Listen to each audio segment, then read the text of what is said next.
Hello everyone, this is StichRulez, and I wanted to talk about today's card.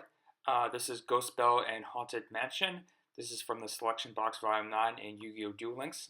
The card effect as goes. When a card or effect is activated, this includes any of these effects. Quick effect. You could discard this card, negate that activation. Add cards from the graveyard to the hand, deck, or extra deck. Special summon a monster cards from the graveyard, and banish a cards from the graveyard. You can only use this effect of Ghost Belle and Haunted Mansion once per turn.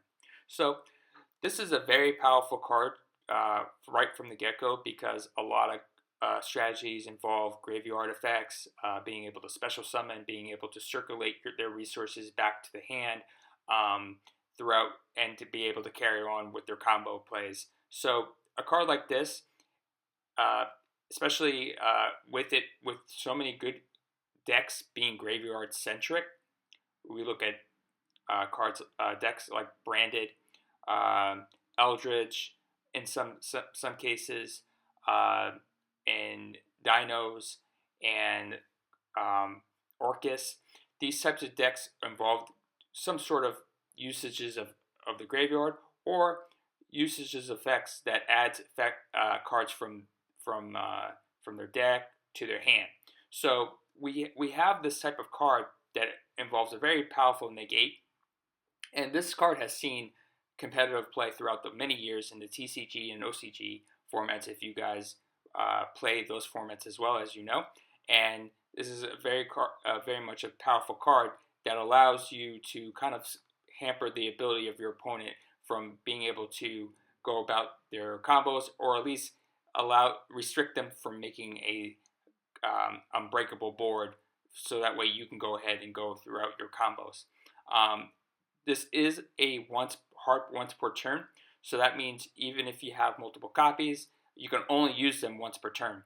So that is a caveat to this card, and in my opinion, part of the reason why I think in a lot of deck builds throughout the years, not all of them of course, that a lot of decks that do use Ghost Belle and Haunted Mansion only use 2 copies instead of 3, because you don't want to have 3 copies in your hand and you can only use one of them during the turn, as opposed to having 2 copies in your deck.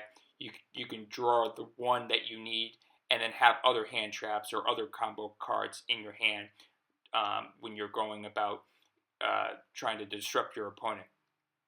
It would have been great if you can use this type of card multiple times per turn, but unfortunately, because of the caveat of you can only use this effect of Ghost Belle and Haunted Mansion once per turn, a lot of players are reluctant to have 3 copies in their deck, so that way it limits the amount of types of cards that they can use for other cards that can have in compensation to other hand traps. So it's still, though, very strong, and I think that in the current format that Duel Links is in, from the speedduel format, it's a very useful card because we have competitive decks that are basically borderline tier 0, definitely tier 1, like Branded, for instance. It's a very powerful card against Branded because there's a lot of graveyard effects or cards that allow those cards in the graveyard or from the deck to be added back to the hand. And when you have a deck that's one of the most powerful, if not the most powerful deck in the current format, you want to have all the types of stops that are the most powerful to restrict them and at least give you a chance to get into the game with being able to, if you're forced to go second, because Branded has some ridiculous boards that they can go about, and depending on the matchup, they can have a variety of different types of styles of board settings. So it's not just one type of board that they set up.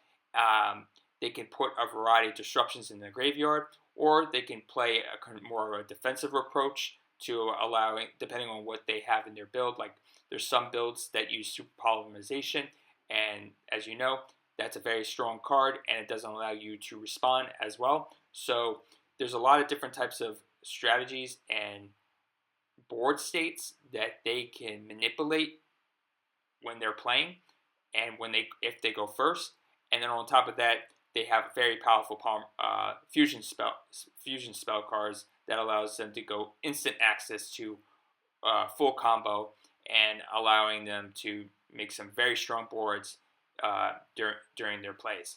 And on top of that, they have an incredible skill, a very consistent skill as well, that doesn't basically, it's 100% consistency. So with that, you want to have powerful cards to go against that, to have yourself a chance, whether you're using branded in the mirror or you're using other strategies to counteract with branded.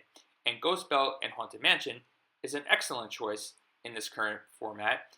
And anytime there's a type of format where it's so heavily graveyard centric, then Ghost Belle and Haunted Mansion is going to appear in those formats. So consider this, even though it is from the Selection Box Volume 9, hand traps in general are great investments to acquire multiple copies from, because at some point they're going to shine in different formats, and when they do, you really want to have these types of cards in your deck to counteract the different types of meta.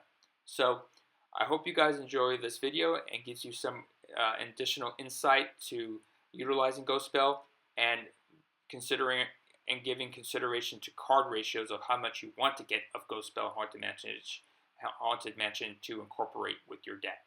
Thanks for watching, and take care.